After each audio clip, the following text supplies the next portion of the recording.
ನಮಸ್ಕಾರ. ಇದು ಸಮಯ ಸೂತ್ರ, ನಿಜದ ಮಾತು ಮಾತ್ರ. ಸಮಾಜ ಸೇವೆ, ಸಾಂಸ್ಕೃತಿಕ ಚಟುವಟಿಕೆಗಳು ಹಾಗೂ ಸಾರ್ವಜನಿಕ ಬದುಕಿನ ಮೂಲಕ ಗುರುತಿಸಿಕೊಂಡಿರುವ ಹಿರಿಯ ಸಮಾಜ ಸೇವಕ ಮತ್ತು ಮಾಜಿ ಮಹಾನಗರ ಪಾಲಿಕೆ ಸದಸ್ಯ ಕೆ.ವಿ. ಮಲ್ಲೇಶ್ ಅವರ 60ನೇ ಜನ್ಮದಿನೋತ್ಸವವು ಅರವಿಂದ ನಗರದ ರವಿತೇಜ ಕನ್ವೆನ್ಷನ್ ಹಾಲ್ನಲ್ಲಿ ನಡೆಯಿತು. ಕಾರ್ಯಕ್ರಮವು ಶಿವರಾತ್ರಿ ದೇಶಿಕೇಂದ್ರ ಮಹಾಸ್ವಾಮೀಜಿಯವರ ದಿವ್ಯ ಸಾನ್ನಿಧ್ಯದಲ್ಲಿ ನೆರವೇರಿದ್ದು, ವಿವಿಧ ಸಚಿವರು, ಶಾಸಕರು, ರಾಜಕೀಯ ಮುಖಂಡರು, ಸಾಹಿತಿಗಳು, ಕಲಾವಿದರು, ಸಾಮಾಜಿಕ ಹಾಗೂ ಕನ್ನಡ ಪರ ಸಂಘಟನೆಗಳ ಪದಾಧಿಕಾರಿಗಳು ಭಾಗವಹಿಸಿ ಕೆ.ವಿ. ಮಲ್ಲೇಶ್ ಅವರಿಗೆ ಶುಭ ಹಾರೈಸಿದರು. ಮಂಡ್ಯ ತಾಲೂಕಿನ ಕೆರಗೋಡು ಗ್ರಾಮದ ಸ್ಕೂಲ್ ಮಾಸ್ಟರ್ ಎನ್. ವೀರಭದ್ರಪ್ಪ ಹಾಗೂ ಸರ್ವಮಂಗಳಮ್ಮ ದಂಪತಿಯ ಕಿರಿಯ ಪುತ್ರರಾಗಿರುವ ಕೆ.ವಿ. ಮಲ್ಲೇಶ್ ಬಾಲ್ಯದಿಂದಲೇ ಸಮಾಜಮುಖಿ ಚಿಂತನೆ ಬೆಳೆಸಿಕೊಂಡವರು. ಮಂಡ್ಯದ ಪಿಇಎಸ್ ಕಾಲೇಜಿನಲ್ಲಿ ಪಿಯುಸಿ ಶಿಕ್ಷಣ ಪಡೆದ ನಂತರ ಸಾರ್ವಜನಿಕ ಬದುಕಿನತ್ತ ಮುಖ ಮಾಡಿದರು. ಕೆರಗೋಡಿನಲ್ಲಿ ಗೌರಿಶಂಕರ ಕಲಾ ಸಂಘ ಸ್ಥಾಪಿಸಿ ಗಣೇಶೋತ್ಸವ, ಕನ್ನಡ ರಾಜ್ಯೋತ್ಸವ ಸೇರಿದಂತೆ ಅನೇಕ ಸಾಂಸ್ಕೃತಿಕ ಮತ್ತು ಸಾಮಾಜಿಕ ಕಾರ್ಯಕ್ರಮಗಳನ್ನು ಸಂಘಟಿಸಿದರು.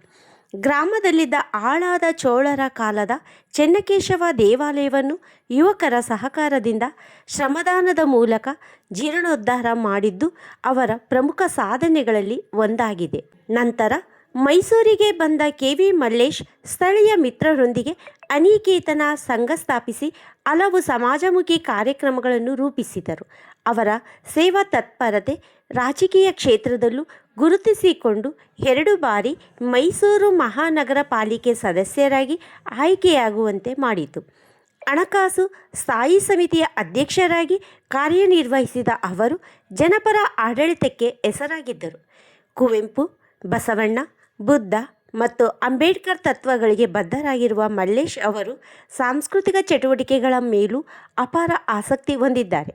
ಕುವೆಂಪು ನಗರ ಜೋಡಿ ರಸ್ತೆಯಲ್ಲಿ ನಿರ್ಮಿಸಿದ ಕುವೆಂಪು ಜ್ಞಾನತಾಣ ಹಾಗೂ ಸೌಗಂಧಿಕ ಉದ್ಯಾನದಲ್ಲಿ ಆಯೋಜಿಸಿದ್ದ ಸಾಂಸ್ಕೃತಿಕ ಕಾರ್ಯಕ್ರಮಗಳು ಮೈಸೂರಿನ ನಾಗರಿಕರ ಮೆಚ್ಚುಗೆಗೆ ಪಾತ್ರವಾಗಿತ್ತು. ಜನ್ಮದಿನೋತ್ಸವ ಅಂಗವಾಗಿ ಖ್ಯಾತ ಗಾಯಕಿ ಎಂ.ಡಿ. ಪಲ್ಲವಿ ಹಾಗೂ ತಂಡದಿಂದ ಸುಗಮ ಸಂಗೀತ ಮತ್ತು ವಚನ ಗಾಯನ ಕಾರ್ಯಕ್ರಮವು ನಡೆಯಿತು.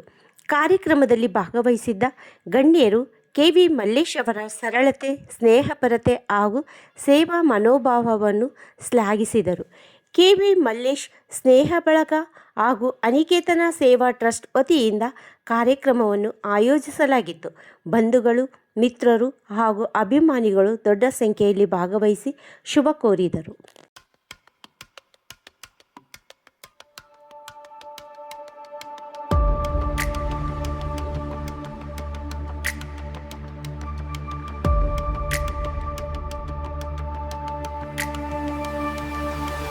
ಇದು ಸಮಯ ಸೂತ್ರ, ಇದು ಸತ್ಯದ ಶಕ್ತಿ.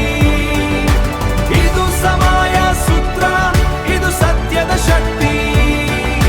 ಸಮಯ ಸೂತ್ರ, ಸತ್ಯದ ಶಕ್ತಿ. ನಮಸ್ಕಾರ.